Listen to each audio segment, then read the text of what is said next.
NAMIC Atlanta family, welcome to our latest episode of Coffee Talk. I'm Charles Neal, your host for today. And this being Mental Health Awareness Month, we have a treat for you. Two great leaders who happen to be mother and daughter. We have Vicki Boston, who is the Regional Vice President of Engineering, Network Maintenance, and Construction over at Comcast. And we have Danielle Watson, who is the CEO and founder of Frequency Fit. How is it going, ladies? Welcome. Happy Friday. Happy to be here. Happy to be here. Happy Friday. So we're going to start with you, Vicki.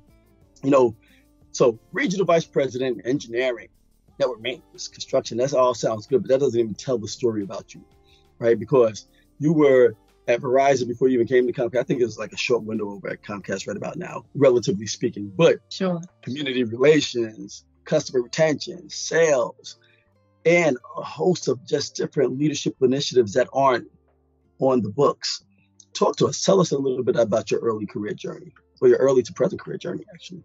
Thank you. And thanks for having us, Charles. We're just honored to be here. And I will absolutely try to keep this 35 plus year journey really short and sweet. But I know. I've been in this at best 35 I know. I've been in this industry a long time. And I had the great opportunity to spend 25 years at Verizon, actually, and it was an incredible journey. I was mostly on the landline side the first 20 years, and then the last 5 years I was on the wireless side, and I led retail stores and global tech support and just really had a great run. And then my amazing daughter and son-in-law had just got married, and we're starting a nonprofit. My mom had just passed. A lot of big life things happening. And I decided to step out of corporate America. It was scary.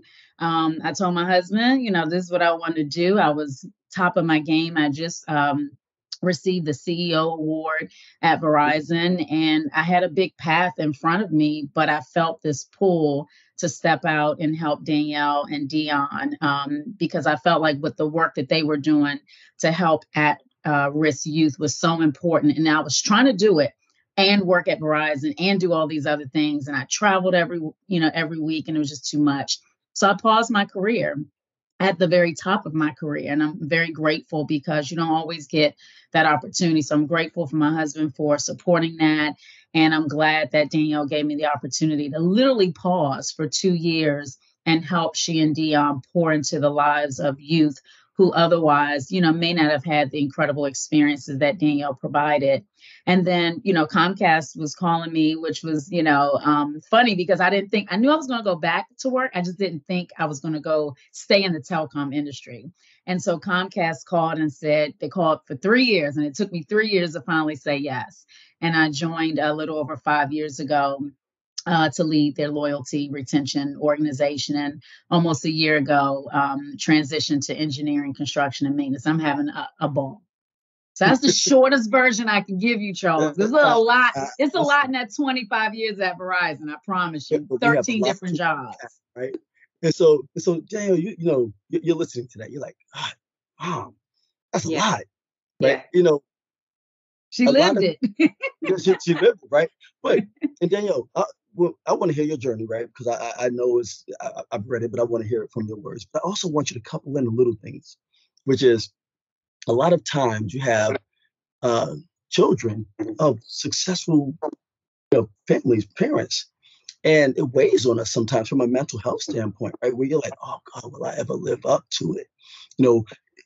Or whatever. And so when you're telling us your journey, I want you at the tail end to give us a perspective that says, and when I saw, did I feel like I had to live up to it? Did I have my own path? Because we just heard Mom say, I stopped mine because I saw yours blossoming. I said I needed to lean in. So we know how this story is unfolding in a great way, but I still want to get some tidbits of where you were in your journey and how successful parents affected you, both positive and negative. In the beginning, like as a child, I just feel like I was very fortunate because I think my parents noticed very early on that I wasn't the typical route of she's probably going to end up with a corporate job or a 9 to 5. They will always. I was more of a creative. I've always been a creative, free spirit, and fortunately, my parents poured into that. So I will never forget when I was probably like Mom, you could correct me. I feel like I was probably like 13. And she said to me, and actually with both my parents, they were looking at me and they were like, you're never, ever gonna be at a 9 to 5. Like you're never gonna be at a desk. So do what you want to do. Like that freedom, especially as a kid, you get to play, you get to explore. And for me, I just got to find things that felt good and fed my spirit. Like I was like so fed as a kid. When it really started to hit me was probably when I had my own children.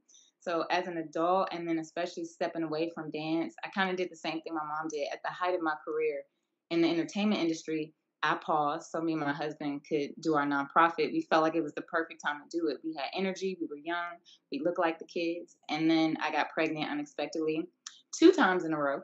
Both times were shock. And that's when I'm like, oh, wait a minute. Okay, so it's fun and all being a creative and a free spirit, but there's not a lot of is it's not concrete. Like everything's a flowing river, which is nice, except when the children come and you feel like you're missing a little bit of stability from being able to say, I go to a 9 to 5, I can expect this on this date. So that's kind of where I really felt it. But again, fortunately for me, my parents are just very supportive of who I am, not the expectations I even put on myself. So it's always been an encouragement to just go where you're supposed to go where your spirit is led, as opposed to go take the route that would be more comfortable in this moment. So let's pull something back for a second because you really glossed over something. You said, and I danced. Like, oh, I I didn't danced. gloss over No, that. you were tutored and mentored by Debbie Allen.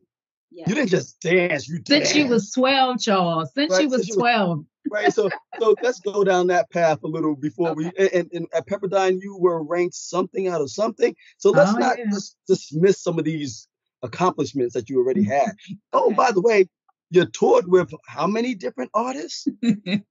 Oh, yeah, I'm gonna leave that alone. Beyonce, Yeah, Usher. yeah, right. So come on, so let's backtrack that a little Okay. and talk about a little of that. Oh, I was under the tutelage of Debbie Allen. I went to Pepperdine and I was ranked top X% out of my class. Oh, and by the way, yeah, I did go on tour dancing with all of these amazing super artists that we see now. So let's bring that Okay. back in for a second. So for the beginning part, the reason why I even ended up going to LA at 12 years old and my parents dropping me off for 6 weeks of the year at 12. My parents were in DC and I was in LA. That goes back to it's this thing that a lot of parents, I'm learning even now, they like to hold on really tight because they want to keep you safe or keep you in the route that they say is best. But my parents at 12 years old let me fly like a little bird, and I was in LA, and that's how I met Debbie Allen. Thankfully, my parents let me go every single summer to train with her, and at the same time, yes, because my parents were so highly successful, and because I'm an only child, I have to say it's not a lot of people you can bounce off of as an only child. It's just you. So I had high expectations for myself as well. So in high school, I was in the top 1% of my graduating class because I, if I wasn't dancing, I was in the books. Like, so another thing, and this kind of ties perfectly into mental health, was that my parents, especially in college, would call me and be like, can you please just go to the movies? Can you just go have some fun? Because I didn't think I was allowed to do that because I had to bang it out. So at Pepperdine, I finished early. I completed my studies in 3 years. And again, I went to like this mentality of like I just gotta get it done because I was in LA by myself. When I moved at 18, I was always alone. So I'm like, for me, I had this thought process of the way I show my gratitude to my parents is to do my absolute best. I didn't know Mm. the rest at the time. So as a 18-year-old, that kind of works. You know, you can just keep going. You have more energy. You feel like you're on top of the world. So I trained with Debbie Allen every day of the week. And then I was at Pepperdine. So I was at Pepperdine from 8 to 3, and then I was at Debbie Allen from 4 to 10. And any little break I had, I was doing homework. So I slept for like 2 hours. And that was pretty much it for like 3 years straight. And I think about it now and I'm like, how did I even survive that? And so it's like I appreciate what it was, but it took a lot of unlearning as I got older to really see the benefit and rest. But all of that to say, I was able to do all that. Once I graduated, I started working with one of my mentors, and he's one of my closest friends. His name is Jaquel Knight. So right when I graduated, I started working with Nicole Scherzinger, Shakira, Beyonce, Usher, will.i.am, Justin Bieber, Nicki Minaj. And it was because I had this drive. Like, I didn't have in my Deep head, sweat. Do I you see your mother smiling over here? She is cheesing. I'm trying not to look over there because I see the smile just grow. Because I was a stalker.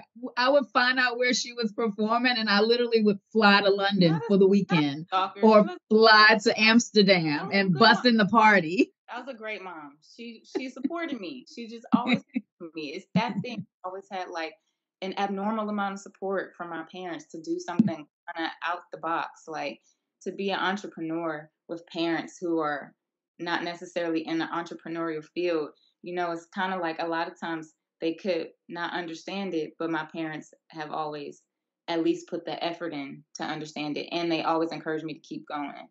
So that's what And so once again, even sticking to that mental health theme, you're an only child. You're going into an entrepreneurial field. That headspace that they provided for you Mhm. allowed you to get over some of those initial challenges that may put you in a box, an Yes. ever shrinking box that's like, oh God, because the world's getting Yeah. smaller and smaller, right? Mickey, you're from the outside looking in. What are you thinking? Like, okay, because you had to drop. How do you say? I dropped her off, and I mean that had to be weighing on you Yeah, as I well. am a stalker, a professional stalker. So she's thinking it was 6 weeks. It was longer than 6 weeks because I counted. It was like 8 weeks every summer. The first summer, though, probably the first 2 summers, the job that I had at Verizon, I was in large business sales and I had C-level customers. So I was always meeting with COO, the CTO, and my big customers were in LA. So fortunately for me, I got to fly to LA almost every week.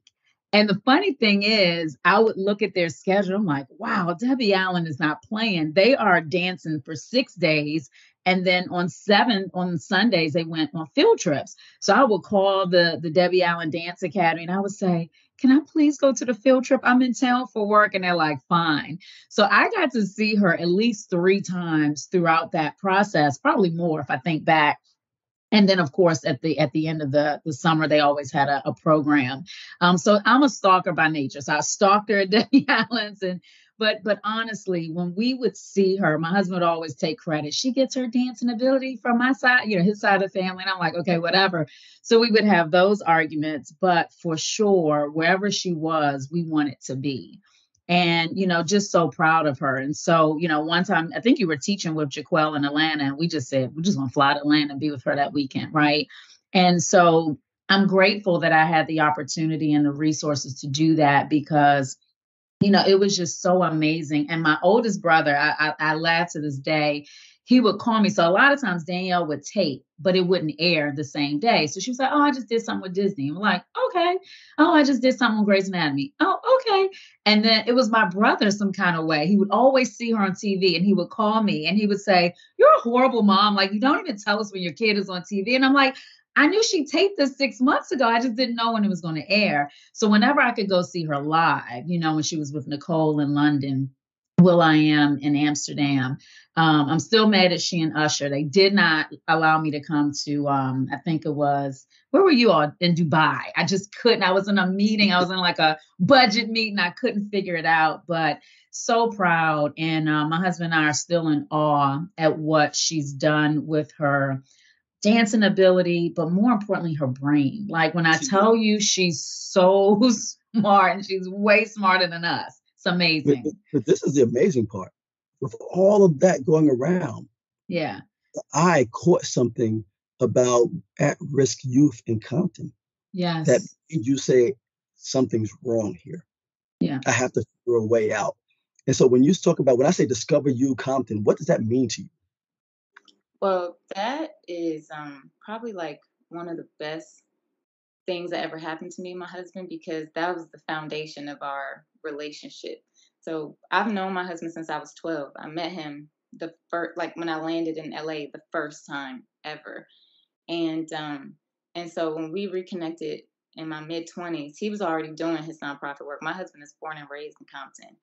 And my mom And he said, was the youngest teacher at Debbie Allen's Academy, right? yes, he is that guy. Like, if you ever meet Debbie Allen, she's gonna say Deion Watson's name at least one time. Like, he is that guy.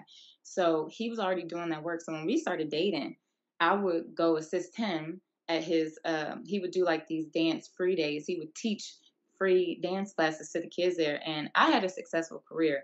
My husband, you can multiply my career times 10. He Mm. was, not only did he dance, but he choreographed and he was artistic director. And then the number of artists he worked with, you could triple who I've worked with. He's So had what, 3 passports just from his he travels is around the that world. he's that Yeah. dude. So when I saw him and he's like, yeah, I'm taking a break because this is when I have most of my energy now. I'm young, I can still dance. The kids, when they see me, they relate to me. This is when I'm gonna get back. I'm like, oh, well, if that's what you're doing, I'm doing that too. So I stopped my career, and everybody thought I was crazy. Like, everybody thought both of us were crazy. Like, they're like, you're at the peak of your career. And for us, it's like, okay, you can call it the peak, but for us, it's like, this is the peak of when we should get back, because most people wait until they're in their 60s and then they're like, okay, I've done all I wanted to do. Now let me get back. Discover You was like, it made us realize what our purpose, it aligned both of our purposes. So it was like the best foundation for our marriage, because we started off in a building phase. So everything from the time been together we know how to build together. We know how to grow. We're not scared of a challenge. We love it. We don't need each other to be the same. We love that we both grow individually. So Discover You was the best thing for me. And also, that was before we had our own children.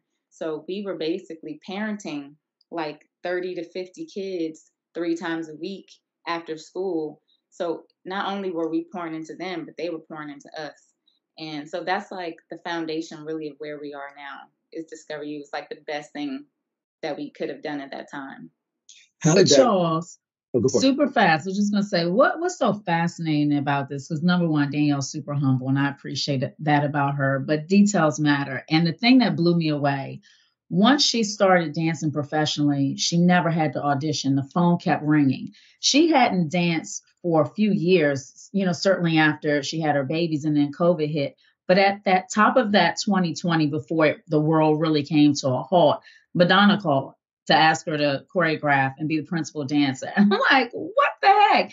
And she respectfully said, can't do it right now. I'm homeschooling my kids. So that taught me that she put her children first, just like I put her first. And now I scoot her out the way, and now her children come first to me. Just being honest, right? I'm scooted out the way. Yeah, something about the grandbabies is, I can't even explain it. But you see what I'm saying? Like, that's the character, the integrity.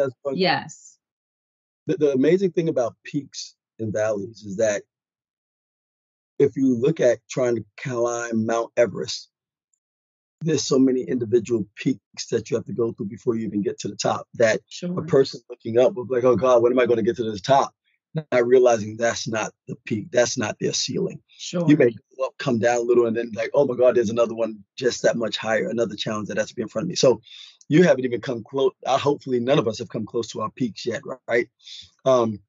Even the 25-year-old over here on my left over here. when we talk about Frequency Fit, right, which is the company that you founded and you're CEO of now, how did that come into play? So so we talked about my transition from dance to Discover You. So after 3 or 4 years of doing Discover You, I got to a point where I said, okay, now I'm ready to get back to dance. And literally the day I said that, I had called my agent. I let everybody know, yeah, I'm about to come back. If you got some jobs, I'm ready. And then I found out I was pregnant. And of course, in my story, I was sick from the time I found out I was pregnant to the moment I had my son. Like, I was still throwing up while I was in labor with my son. So my pregnancy was very, very hard. And then when my son was 5 months old, I got sick again, and I was like, Mom, I think I have a sinus infection. She said, you might want to take a test. And I did. And I was pregnant again. And I was sick again the entire pregnancy. So my journey of Frequency Fit started with basically 2.5 years of being sick, like the entire time. During that time, I was the only one of my peers, any of my friends who had babies, anybody that I had danced with, anybody that I had been working with. And then right after I had mine, one girlfriend got pregnant. She would call me. And then her friend would get pregnant and she would tell her friend to call me. And then another friend and then another one of my girlfriends. So what ended up happening was I was kind of like the resident go-to person for all things pregnancy and childbirth and motherhood. And then it's kind of organically flowed to me becoming a doula. So then I was becoming a birth doula. Then I became a postpartum doula. And then in 2020, when everything shut down, Time out. yes, But that understand a doula. a doula is basically a nurturer of a woman in labor. So the midwife is the one who's actually there to monitor the heart rate, check, and you make sure mom and baby are good, and to assist in the actual birthing of the baby. The doula is the comforter. She's there to advocate, to hit pressure points, to keep you hydrated. She's the mother of the mother. So essentially, I was the nurturer, the guide for these women. I will point them in the right direction for their education. I will actually be there with them in person as a doula while they're in labor.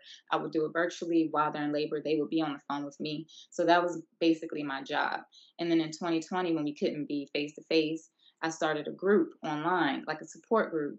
And it grew really fast, really big, really fast. It went from 0 to 3,600. And I was a bit overwhelmed because every day while I'm still homeschooling, I'm getting 50 emails like, what do I do for this? What do I do for that? And then it dawned on me, we just really don't know. So I was like, I had to find a way to put all of that information into one space in an organized flow that people could understand it, so I wasn't talking over their heads, where I could touch as many people at one time as possible, because I just couldn't keep up with the demand of 50 emails, 50 personal messages every day. So that's how I created Frequency Fit, which is online courses for pregnancy, childbirth, postpartum, books, ebooks, audiobooks, and meditation. So it was like taking everything that I had learned in my head, that was in my heart, that was in my bones. A lot of it is intuitive. Like my body remembers this stuff more than even my mind does. That flows out of me. And I basically put it into programming for women to empower themselves, not be so overly dependent on a medical system that's designed to make money. Now let's take a step back for a second, right? Because a lot of what you're talking about has to do with, I mean, you said it, but the word, that mental health aspect of it, you're throwing up, you're in pain emotionally and mentally and physically throughout the entire uh, uh, um, um, uh, pregnancy process, labor process, etc. How did that weigh in on you? I mean, because the output I get, you've said it's not about it's not about me, it's about us, it's about we.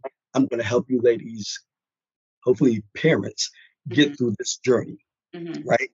But you had to go through a lot of pain that had to have some level of scarring that made you want to go down that path. And so I want to get peel back a little of that mental piece from your perspective. But then, Vic, you're a leader, you're a natural leader. I also want to hear about it from your perspective when Sure. Danny's done.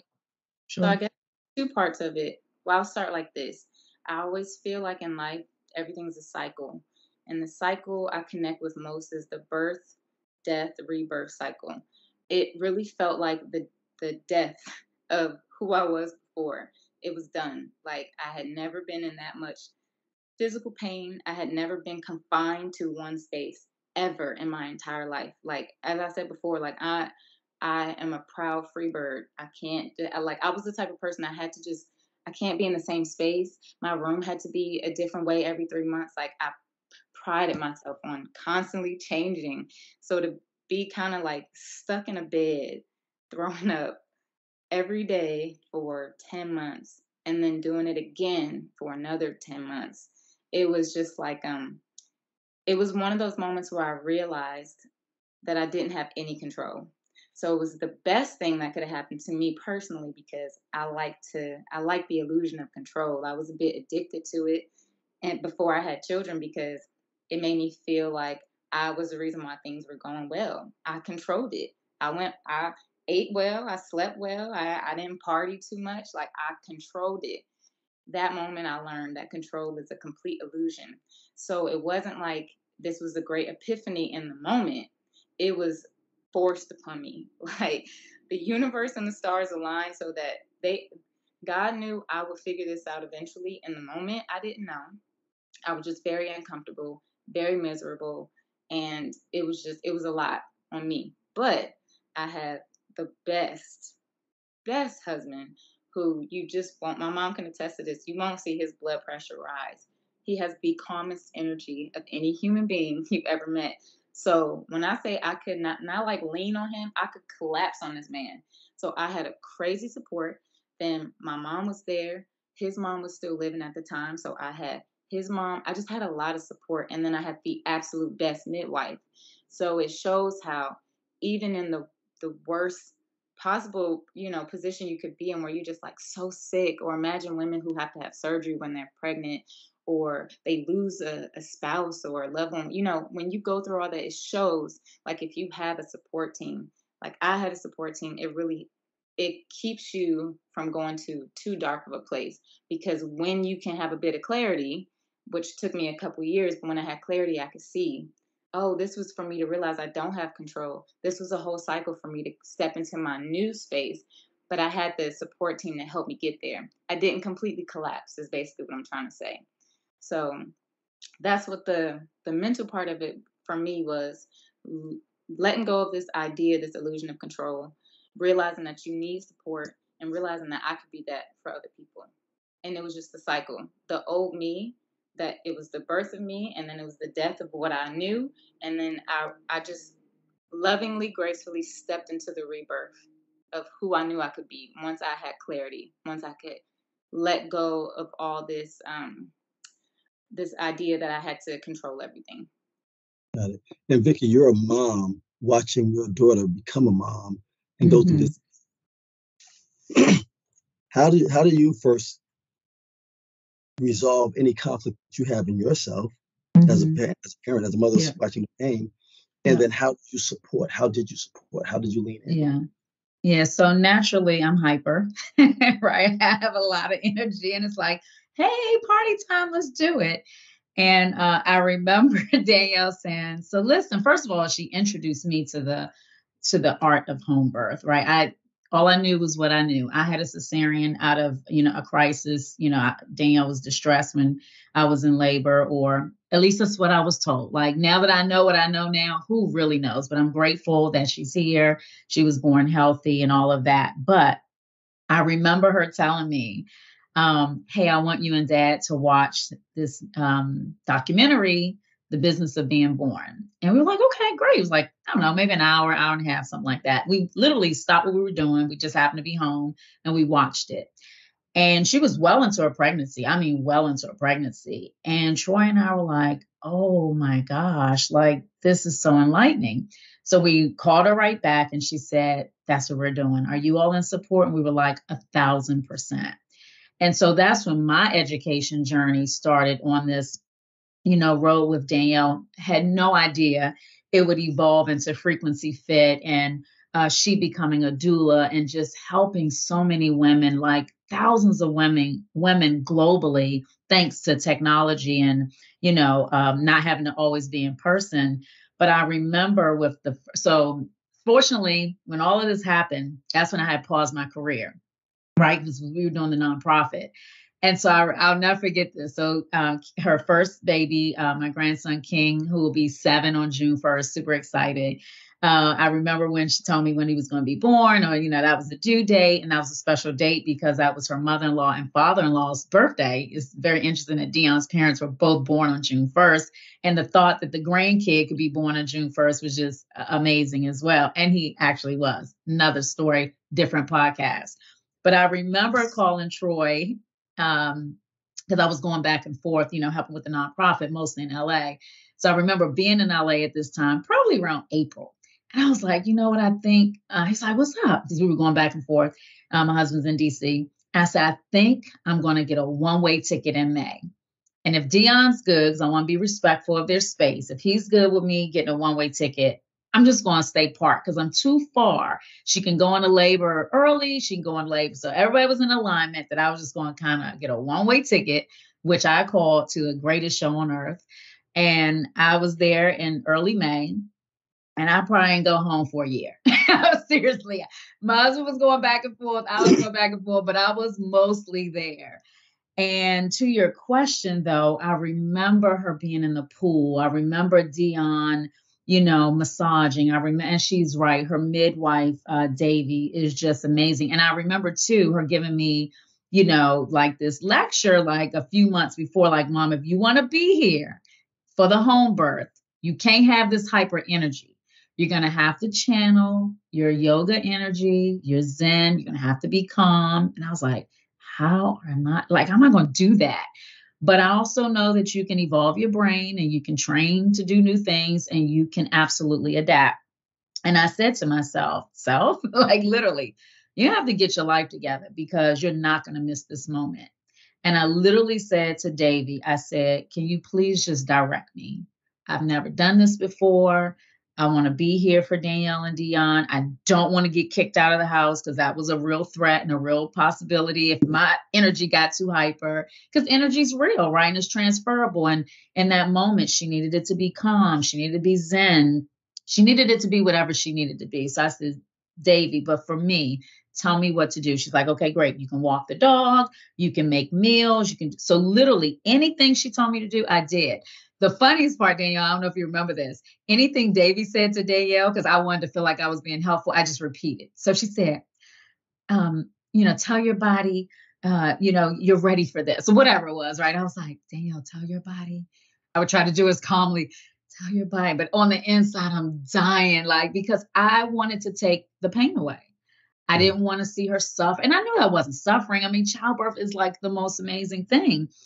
But I also knew I couldn't relate because that wasn't my journey. I had an emergency C-section. And so I knew I could empathize as a mom, but I couldn't even imagine what she was going through because I had drugs, right? I didn't really feel, too much, once I got to that place. And I just remember her saying to Dion, yeah, I can't do this. And I remember him saying, but you can. Like, you were built for this. You were designed for this. And God built you, and women know how to have babies, and babies know how to be born.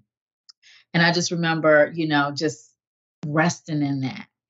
And then the next thing you know, King was born. And then a year and a half later, Zenzi was born. And I've just watched her help so many women lean into that because we're taught to lean into the medical systems that are not designed to save us or to even serve us. And there's so many women, not even just women of color, because we know that Black women are 3 to 5 times more likely to die. I mean, but maternal mortality is at an all-time high in our country, like more than anywhere. Other third world countries are getting better and we're getting progressively worse. And, so watching her go through that, it just taught me so much. And so anytime I see a pregnant mom or I learn somebody's pregnant, I introduce them to Frequency Fit, not to persuade, but just to empower and to educate. Because I didn't even know as a young mom the power of breast milk, like how that's liquid gold. I was telling you, Charles, when we were together in Philly a couple of weeks ago, like Danielle used, thankfully her kids didn't get sick much because she did breastfeed. We know that's a healthier option based on her making sure that she was eating healthy and drinking lots of water and all of that. But I watched her take the milk and squirt it up their nose if they had sniffles, or put it on a little skin irritation. Her midwife taught me how to repurpose her placenta to help make sure that she could ingest it and reduce postpartum. Like, I was never taught that. And most women aren't taught that. So to see Danielle teaching that today is just life-changing. So you're walking me right down the path of my next question, which was going to be, what happens for women who don't have that support system? I mean, the easy answer is find Frequency Fit. But again, if you peel that back just a little, Danielle, for us, as we sort of exit out to our last portion. So can you ask that question one more time? So right now, you had a great support system. Yes. What happens for women who don't have that type of support system? Okay. So the first part is this came to my brain. I don't know why this came to me in this way, but I'm just going to trust it. It's like being prey to a lion. That's what that is. Because if you don't have the support, okay, let me say this. I When a woman gets pregnant, I truly believe it's in our bones, it's in our cells. The body remembers more than the brain. So our bodies know how to give birth. Our babies know how to be born. The thing is, in our culture, in our society, we are instinct injured. So when a woman becomes pregnant, you always hear people use the term mama bear. It's real because there's an instinct that kicks in. It's a mama bear instinct. You will do anything to protect your baby. You know what to do intuitively, but we're taught not to listen to our intuition. So we kick it off. The thing that was kicked on, we kick it off because we're instinct injured. So this fight to do anything that we intuitively know is right is turned off. So then we become prey. Well, I say prey to the lion because we turned off the intuitive part and we will do whatever we're told. When you don't have support, because it's such a vulnerable time, you're literally growing an entire human in your body. It's a lot going on. Like, it's literally the most incredible thing. Nobody really even knows how this really happens this way because we only really understand like 1% of how anything really works. It's miraculous how this happens. It's perfection how the body can do it, how we can have a baby and not end up walking, like this after. Somehow we still manage to heal. The body does that because it's this thing where the body is actually smarter than the doctor, but we're trained to do what we're told. We're trained at home culturally to do what you're told. Don't talk back. Don't have an idea. Don't have a thought. Listen to the adult. Then you go to church and they're like, do what the pastor says. He's read the whole Bible. Do what the pastor says. Then you go to school. Do what the teacher says. Don't talk back because they have a degree. They know you're the child, they're the adult. Then, from everything from Grey's Anatomy to the ER, everything you've ever seen says that when you get to the medical part, the white coat is God. You do what they say because if you don't, you could die. And the craziest part about that when it comes to childbirth is if you do whatever they say, you're more likely to end up in the route of the maternity crisis than to actually have an empowered birth because you don't use your intuition, you don't use your instinct, and you don't have any information. We don't have the knowledge. We don't. We don't have the tradition has stripped away this whole transition of teaching young girls. Once we get our menstrual cycle, we used to have an initiation where they would teach you about relationship, intimacy, childbirth, pregnancy. You would learn it from the elders. We don't have any of that because we don't even have that type of community anymore. We're just shipping kids straight to school and we say, you guys just teach. Parents have to work too many jobs because everything's too expensive. So we don't learn that as young girls. And then by the time you're a woman, you ain't talking about pregnancy until you become pregnant, at which point it's terrifying because the only type of experience we've had with childbirth up until this point is entertainment. And we all know how that looks. Ah, I hate you. Get off of me. You did this to me. It's like, what is this? It's terrifying. And because we don't have any integration of midwifery into schools at all, midwifery was pretty much extinct in this country. I mean, like, we only like 8% of all births here have a midwife, even though every other country is like 75% and up. And here, more women are dying, and it's because they don't have advocates. Because I don't, you can't expect every woman to have the same level of support that I had. I was in a very nuanced situation. I recognize that. That's why I do the work that I do, because the spirits had aligned for me to have this type of support so I could do this work. Everybody doesn't have the support, but if women had midwifery, if they had the option of midwives, if we had access to doulas, they would have enough support because it's the education and it's the advocate. We need advocates. As a woman in this position, you need it. So that's why I guess it came out like you become prey to the lion because the institution is the lion. And if you don't have support and if you don't have education, you are prey. You're almost like a lab rat because their mission number one is to make money. It's not, I always say, I don't care what business it is. They can have a mission statement all day. The number one mission is money. It's not the mission statement. It's money because without money, there's no business. The entire birthing institution has to make money. So if you trust your life in that, then you are prey. It's like a lab rat. We're a lab rat in this wheel that's spinning, saying, how much more money can I make? How do we reach the bottom dollar? Oh, we over medicate, we induce unnecessarily, we pump out C-sections like it's just like an easy breezy. Oh yeah, just schedule it for a C-section. It's like, that's major abdominal surgery, but without support and without education, you don't even have the energy as a pregnant woman sometimes to even know what to fight for. It's like you have to know what to fight for to even fight for yourself. So I can hear the knowledge and Yes. passion resonating out. Mm. So I have to pivot, and I'm like, "Ooh, I want you." What you say? Another podcast, another time, right? Yes. So Yes. you already know that, right?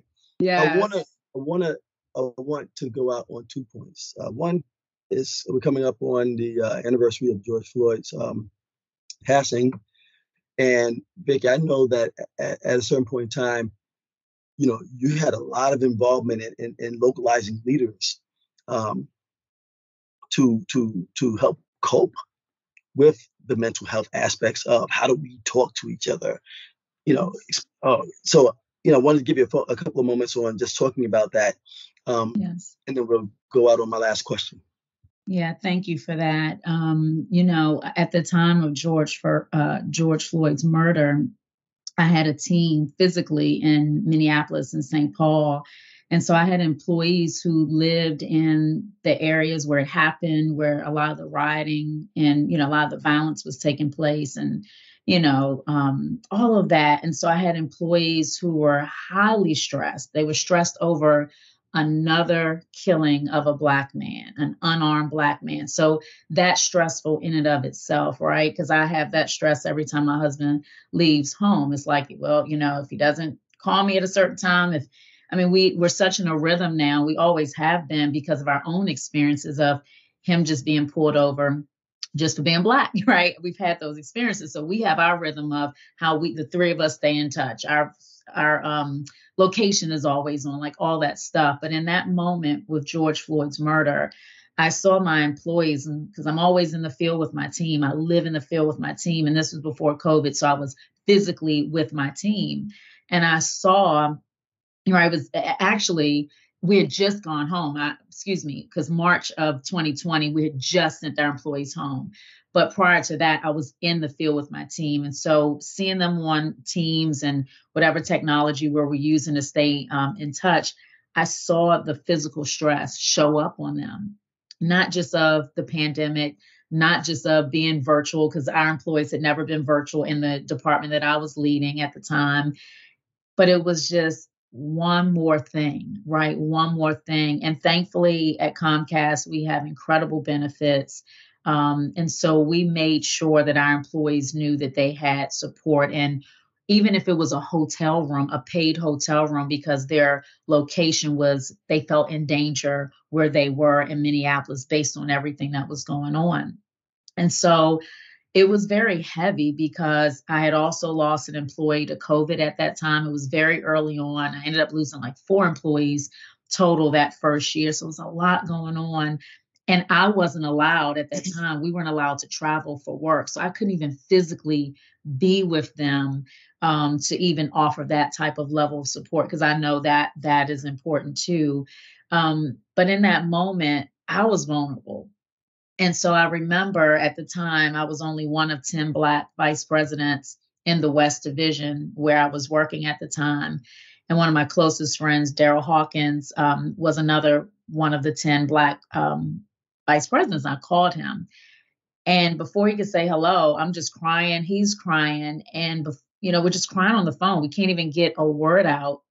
And we finally caught our breath. And I said, it's 10 of us. We should probably check on the other 8. You call 4, I call 4.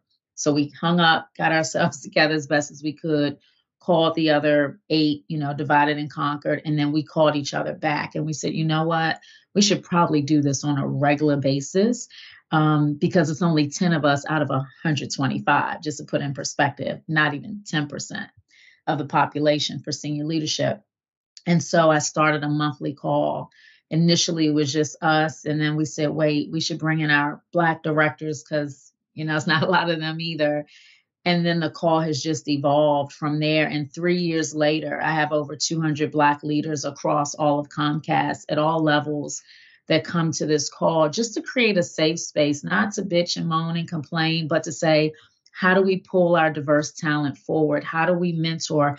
How do we sponsor? Because I do believe for Black women, we're over mentored and under sponsored. Like, I don't need another mentor. I'm not trying to be arrogant, but at some point you got to get off the IV drip and apply what you know. And what we need is sponsors, somebody to mention our name in the room when we're not there, somebody to open the door, somebody to pull out the Rolodex and say, let me connect you. And so that's what this call is for, but it is for Black leaders. And we have Black senior leaders that come on and talk about their journey and how they're paying it forward, and giving us, advice and, tips and how to negotiate a salary. I mean, Danielle talked about how we're not taught how to have a baby or how to challenge the medical professionals or be our best advocate. Well, we're not taught how to negotiate either, because we've been taught we should just be lucky to be at the table. Right? Oh, don't make any waves. Just be grateful you got the offer. No, because my white counterpart's getting twice as much, right?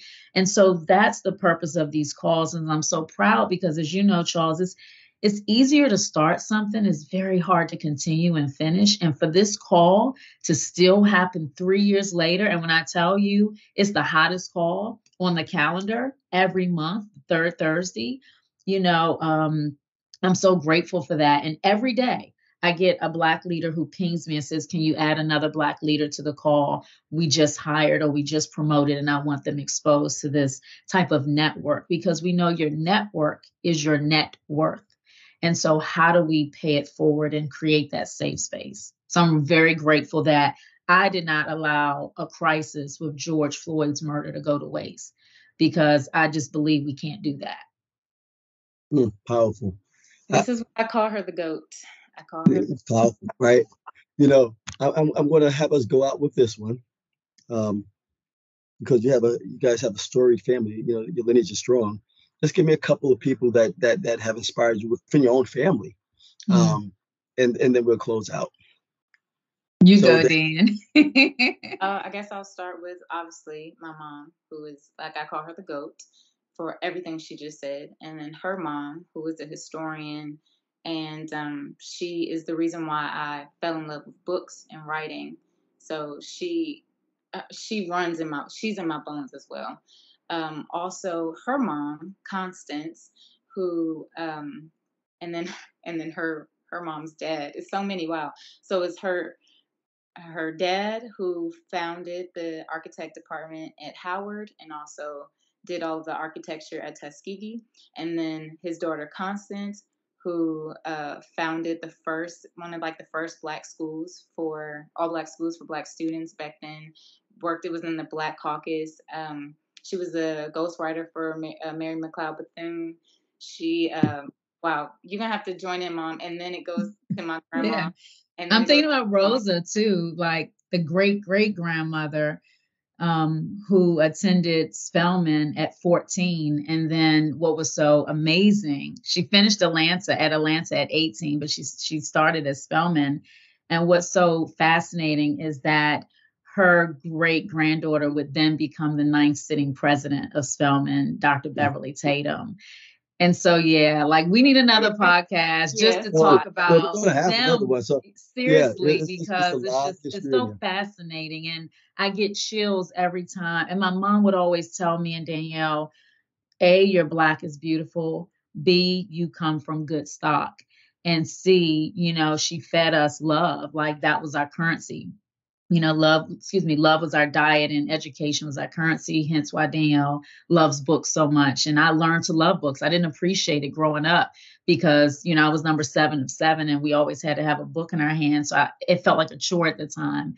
And now I have such an appreciation as a published author, and so is Danielle. And we're 3rd and 4th generation authors and writers in our family, but we do stand on the shoulders of badass Black women who wouldn't take nothing from the air. I mean, if I ever think I can't face another day, I have to think back, because it pales in comparison to what they faced in their day of just overt racism and, slavery and like, all those even things. not to mention the ancestors before that, with all the intelligent Yes. wisdom that runs in our bodies, like Yes. comes out. I receive the download sometimes, even in my dreams. Like our ancestors are there. They're always waiting for us to just talk to them and ask for their wisdom. And it's really like your body will remember this stuff. And so our lineage is, I mean, it's long, and it's a lot of wisdom and appreciation for the earth and for the soil and for the trees and for the water. All of that comes through all those women. So we have a Yeah. nice. And the best thing about it is you're willing to share it. And so Yes. I know we went over, but I thought that the audience needed to hear all of this because we are talking to two powerful, knowledgeable, successful women, and they're willing to share that knowledge and wisdom with us. So thank you, Vicki. Thank you, Danielle. Thank you. Leave it there. We appreciate you. Thank you Thank so much. you.